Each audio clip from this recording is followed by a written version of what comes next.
את החלומות הקטנים שלהם חיכו במשך השנים. זוהר אהרוני, עוד רגע בת 80, אבל מטיילת בעולם כמו תרמילאית בת 20. בגיל 61 עברתי ניתוח מעקפים די פתאומי, וזה שינה, ההשתקמות מהניתוח שינתה את המבט שלי על החיים, את ההתייחסות שלי לחיים, את ההתנהגות שלי. החיים פתאום נראו אחרת לגמרי. לב זה חיים, וברגע שנגעו לך בו ופגעו לך בו, והוא בגד פיזית, זה פחד נוראי. וזה כואב קצת, וזה לא נורא, אבל העולם מסביב נורא יפה. ההשתקמות הייתה מהירה, יום ראשון, שני, שלישי, בבוקר כשהורידו אותי למחלקה, לא נכנסתי למיטה יותר.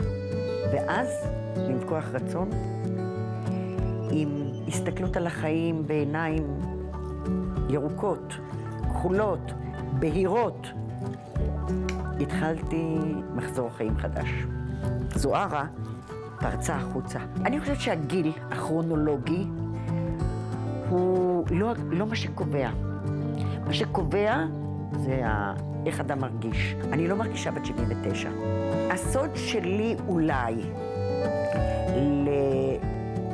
לצורה שבה אני מרגישה היום, כן? לדעתי, עבודה קשה, זאת עבודה פיזית קשה, לקרוא הרבה, לטייל המון. אתה נוסע לחול, אתה שוכח מכל הצרות. לא כואב כלום, לא מפריע כלום, רק כיף. הודו, בכל מיני מקומות בסין, כולל דרך המשי, לאוס, וייטנאם, קמבודיה, סרי לנקה, פיליפינים, יפן, אחר כך דרום אמריקה, אפריקה, אתיופיה. כן, נסענו באוטו ספארי, ובערב, לקראת חשיכה, היינו עוצרים באיזה מקום, ומקימים מועלים. היה מקום שאפשר היה לישון על שק שינה, למעלה, שמיים עם כוכבים שפה אנחנו לא רואים אותם. וזה דבר נפלא, לא צריך לדבר מזה. שק שינה למטה ושמיכת כוכבים למעלה, זה מדהים.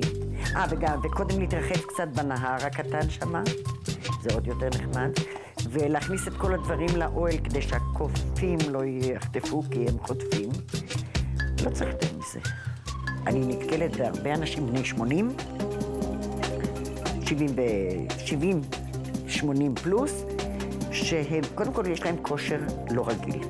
כושר פיזי לא רגיל, ראש פתוח, וזה מה שהם אוהבים, לטייל. אני חושבת שיש בזה הרבה, זה אתגרי מאוד. זה אתגרי. בוא נאמר שאישה בגילי יכולה לקחת את הצ'ימדן שלה ולנסוע להודו ביום שישי, יום אחרי הסדר, לנגלנד, ואני נוסעת בכיף, זה נסיעה בג'יפים, ונוחיות מזערית.